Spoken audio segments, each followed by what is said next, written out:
Mapansin nyo, di mo na ako maglalagay ng maraming Bible verses sa video na to, not because they're not important. Actually, sobrang importante nila. Pero for this video, gusto kong mag-focus muna sa character ng isang Christian. Kasi minsan, marami na tayong alam na verses, marami na tayong narinig na sermons, marami na tayong nabasang chapters, pero ang tanong, napapamuhay ba natin sila? Because knowing Scripture and living Scripture are not always the same thing. So instead of only talking about what the Bible says, let's also talk about what the Bible should be doing in our hearts. Pero gusto kong magsimula sa isang verse na magiging foundation ng buong video. Matthew chapter 22, verse 37 to 40. Love the Lord your God with all your heart, with all your soul, and with all your mind, and love your neighbor as yourself. Napansin nyo, nung tinanong si Jesus about sa pinakamahalagang utos, hindi siya nagsimula sa rules, hindi siya nagsimula sa rituals, hindi siya nagsimula sa knowledge. Nagsimula siya sa love. Love for God and love for people. And I think that's exactly why this topic is important. Because it's possible to know a lot about God while slowly forgetting how to love like Him. What if I told you na posible palang kabisado mong Bible, pero namimiss mo pa rin ang puso ni Jesus? Parang ang sakit pakinggan, no? Pero ito mismo yung nangyari sa Pharisees. They knew the scriptures, they knew the law, people respected them as spiritual leaders, pero sila rin yung madalas i-correct ni Jesus. Bakit? Let's talk about it. Isa sa pinaka-interesting na group sa Bible ay ang mga Pharisees. Kung tutuusin, sila na dapat yung mga role models. Sila pa yung nag-aaral ng scriptures, nag-memorize ng law, nagtuturo sa mga tao, religious, discipline, consistent. Kung may Bible quiz noon, sila na lagi yung champion. Pero habang binabasa ko yung Gospels, napansin ko na paulit-ulit silang kinokorek ni Jesus. Hindi dahil kulang sila sa knowledge, kundi dahil may kulang sa heart nila. Matthew chapter 23 verse 23. Hindi sinabing mali yung pag-aaral nila ng scripture. Ang mali, nakalimutan nila yung mas mahalaga. This realization humbled me. Kasi minsan nakala natin kapag marami na tayong alam tungkol sa Bible, automatic mature na tayo, pero hindi pala. Pwede kang makapag-quote ng verse, pero madaling magalit. Pwede kang active sa ministry, pero hindi marunong magpatawad. Pwede kang mag-lead ng Bible study, pero puno ng pride yung puso mo. Pwede kang magsimba every week, pero hindi mo naman mahal ang kapwa mo. Pwede kang mag-pray ng mahaba, pero mabilis ka namang manghusga. Pwede kang kabisado ang maraming Bible verses, pero hirap magpakumbaba. Pwede kang magbigay ng advice tungkol sa grace, pero hindi marunong magbigay ng grace sa ibang tao. Pwede kang mag-share ng gospel, pero hindi marunong makinig sa kwento ng ibang tao. Pwede kang sobrang concerned sa truth, pero nakalimutan mo ng magmahal, and that's scary. Because you can look spiritually mature on the outside, while your heart is slowly drifting away from God. The Pharisees didn't have a knowledge problem. They had a heart problem. They knew God's commands, but they missed God's character. They defended the truth, but forgot mercy.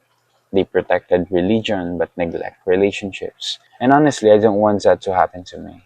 Ayokong dumating sa point na makilala ko dahil sa dami ng alam ko, kaysa kung ano ko magmahal. Knowledge is important. Please don't get me wrong. Study the Bible, memorize scripture, ask questions, grow in wisdom. Pero wag mong hayaan na yung knowledge natin ay mas mabilis lumaki kaysa humility natin. Because knowledge alone doesn't transform people, only God can. And real spiritual growth isn't measured by how much of the Bible you know. It's also measured by how much your life is starting to look like Jesus. Napansin niyo ba kapag kinakausap ni Jesus ang Pharisees, hindi niya sinasabing, magbasa pa kayo ng Bible. Hindi rin niya sinasabing, mag-memorize pa kayo ng maraming verses. Or, mag-aral pa kayo ng mas maraming theology. Kasi hindi naman talaga yun yung problema nila. Ang madalas niyang i-correct, yung puso nila, yung heart ng Pharisees. Kasi ang gusto ni Jesus, hindi lang informed minds. Gusto niya transformed hearts. He wasn't just looking for people who knew the law. He was looking for people who reflected God's love. He wasn't impressed by how much they knew. He was concerned about who they were becoming. Kasi anong silbi ng dami mong alam kung hindi ka naman marunong magmahal? Anong silbi ng kabisado mong mga verses kung mabilis ka namang mangusga? Anong silbi ng pagiging active mo sa church kung wala kang compassion sa mga tao? Jesus wasn't against knowledge. In fact, he taught people every chance he got.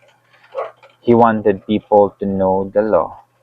Pero gusto rin niyang makita yung truth na yun na nagtatransform ng buhay. Because the goal of scripture isn't just information, it's transformation. The goal isn't simply to know more about God. It's to become more like Christ. And honestly, that's something I always want to remind myself kapag nagbabasa ako ng Bible. Ang tanong ko shouldn't only be, ano yung bago kong natutunan? Maybe I should also ask, ano yung gustong baguhin ni God sa puso ko today? Because every time we open the Bible, God isn't just inviting us to learn something. He's inviting us to become someone.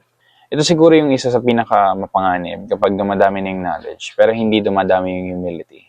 Unti-unti, feeling natin tayo na lagi yung tama.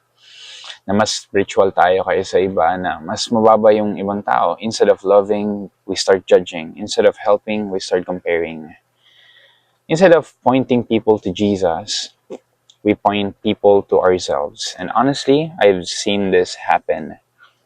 Hindi lang sa ibang tao, pati sa sarili ko.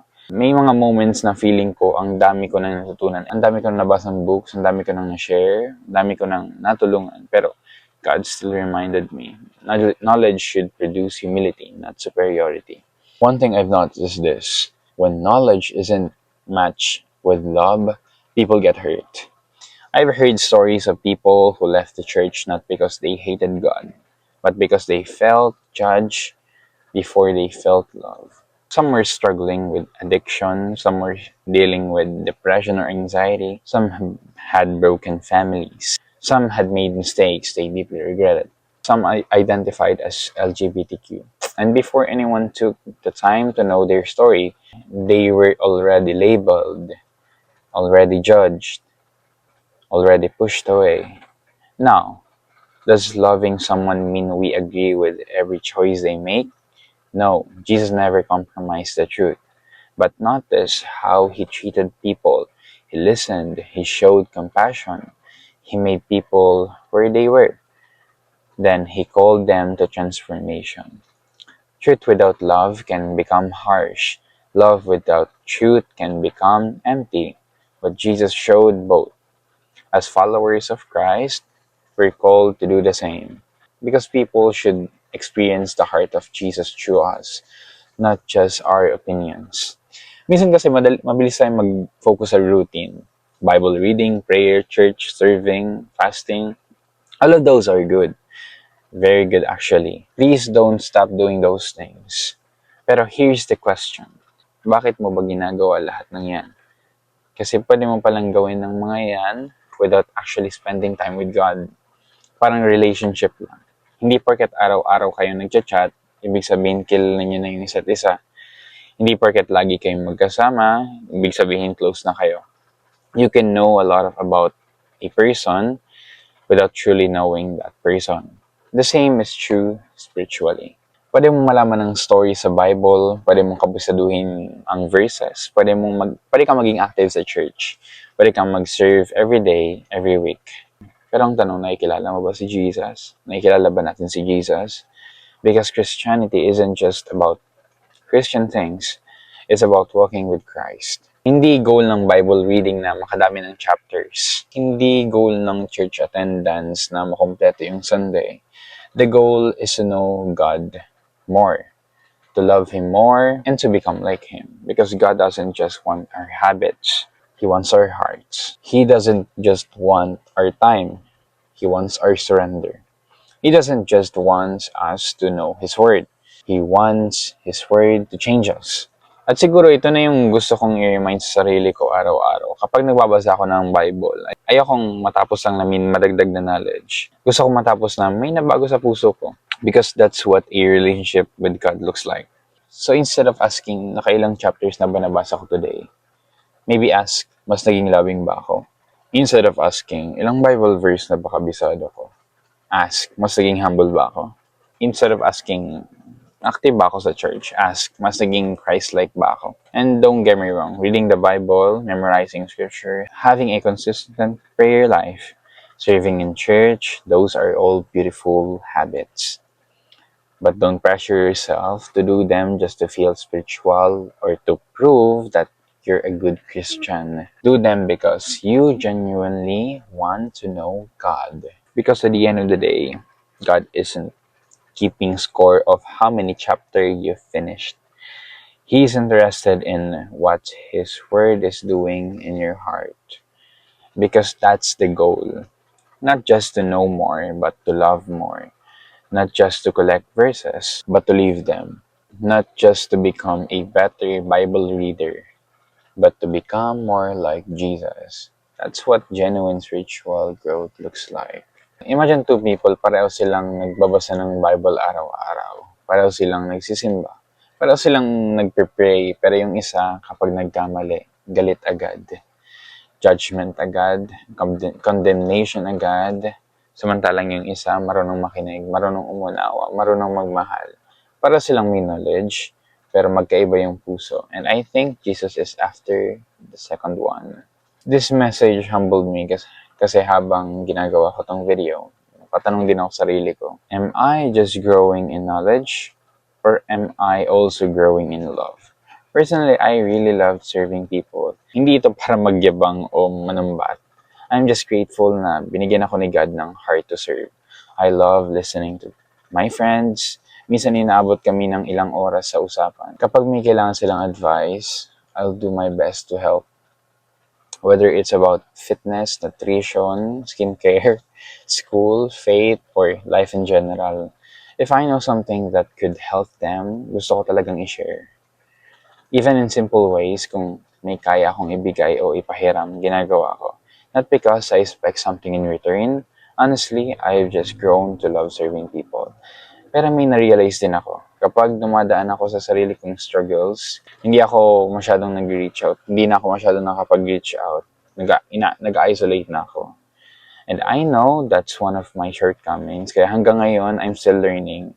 Not just to love people when I'm okay, but to stay connected even when life gets heavy. Because following Jesus isn't about pretending we've already arrived. It's about allowing Him to keep changing us every single day. And so here's the question I want to leave with you. When people experience your life, do they experience your knowledge? Or do they experience the heart of Christ? Because maybe the greatest evidence that we know God isn't much scripture we can quote. It's how much our lives look like Jesus.